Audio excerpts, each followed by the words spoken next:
ئەمە دەیگەڕێنێتەوە سەرەوەی کە وڵاتێکی زلهێز هەیە پاسەوانێتی دەکات کە سعودیە.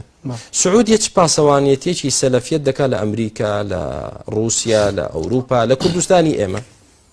پاسەوانێتی سعودیە بۆ ئێمەی سەلەفی چییە؟ ئەی بۆ دیاری ناکەن؟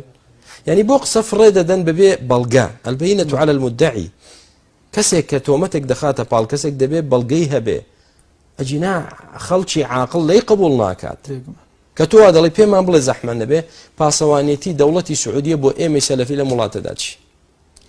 ئێمە لەو کوردستانە دەژین، ئەگەر هەر دەستێک بیەوێت لە ناومان بەرێ وەڵا زۆر ئاسان، هیچ حیمایی سعودی دەبینن بە دەور و پشتمانەوە بێت، پاسەوانمان بە دەور و پشتەوە بێ و سعودی بۆی دانابین. پیاوێکی نەجیبی بەڕێزی وەکو مامۆستا ڕەمەزان ڕەحمەتی خوای گەورەی لێبێ لە مەعهەدی ئیسلامی دەیخوێند و ئێوارە کە گەڕایەوە لە سلێمانیەوە بەرەو کەرکووک لە چەمچەماڵ دەرچوو کوشتیان، تا ئێستاش خوێنەکەی بەزایە چوو. ئەوە دوو مامۆستای تری لەگەڵ بوو، مامۆستا مالک و مامۆستا سامان، ئەوانش بریندار بوون، خوای گەورە پاراستنی نەکوژران. ئێمە لێرە لە مزگەوتی بەهەشت بە ئاشکرا ڕوومانەیان پێداداین، بە ئاشکرا ڕوومانەمان پێدادرا و لە ناو مزگەوتدا لە شەوانی قەدردا ئەو چەند کەس بریندار بوو، خوای گەورە پاراستنی. ئەیکوا پاسەوانەکانمان لە کوێن؟ پاسەوانی سعودیە کە پاسەوانێتیمان دەکات. بۆ ئێمە تەنها بوتانکردنە، تەنها قسە فڕێدانە. ئەجینا ئەو خەڵکە لەم کوردستانە هەر کەسێک کە تێدەگات بۆ نمونە بە فەزڵی خوای گەورە کەناڵی ئامۆژگاری کە دەچێتە ماڵەکانەوە چی بە خەڵک دەڵێ؟ دڵە خەڵچینە ئێوە ببنە لە ئەنگری سعودیە، چیمان داوە لە سعودیە؟ دڵە دائیمەن وتومانە ئێوە ئاژاومە جێڕن لە وڵاتی خۆتان، لەگەڵ هێمن و ئاسایش بن، لەگەڵ تەبایی بن، لەگەڵ برایەتی بن، خوای خۆتان بپەرستن، دەست بە دینی خۆتانەوە بگرن. ئەو پەیامی ئامۆژگاری بووە.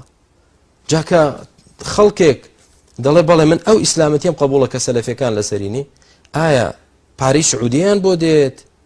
پاسەوانێتی سعودیان بۆ دێت؟ چیان بۆ دێت؟ پێمان بڵێن زەحمە نەبێ. بۆیە براکەم لە تۆمەت و بوهتانکردن زیاتر هیچی تر نییە، لە تۆمەت و بوهتانکردن هیچی تر نییە. ئەجینا هەرچی سەلەفی کوردستانە هەر کەسێک بێ بە شەو یا بە ڕۆژ بیان کوژێت، چی لەشین دەبێتەوە؟ ئەوەی کە دەمان پارێزی ڕەب العالەمینە بەس، ئەو خوای پەروەردگارەیە. لە پاشانیش الحەمدولله تا ڕادەیەک یعنی ئەمن و ئاسایش لە هەرێمەکەدا پارێزراوە الحەمدولله، کە خەڵک تا ڕادەیەک لە خوێنی خۆی و لە ماڵی خۆی ئەمینە لله الحەمد. جا ئایا ئێستا ئێمە کە پارێزراوین ئێمە لە حیمایەتی سعودیە داین؟ سعودیە وای کردووە کە داوای سەلەفی بڵاو بێتەوە. باشە مامۆستا بۆ بە بەڵگە نایهێنن، مامۆستایەکی سەلەفی بێنن بڵێن وتوێتی کە ئەمە خەڵکی نەپشگیری سعودیە. براکەم تەنها بۆتانکردن ئاسانە، بەڵام بەڵگە لەسەر هێنانەوەی گرانە. بەڵێ خۆی گەورە پاداشتان بێتەوە مامۆستا گیان.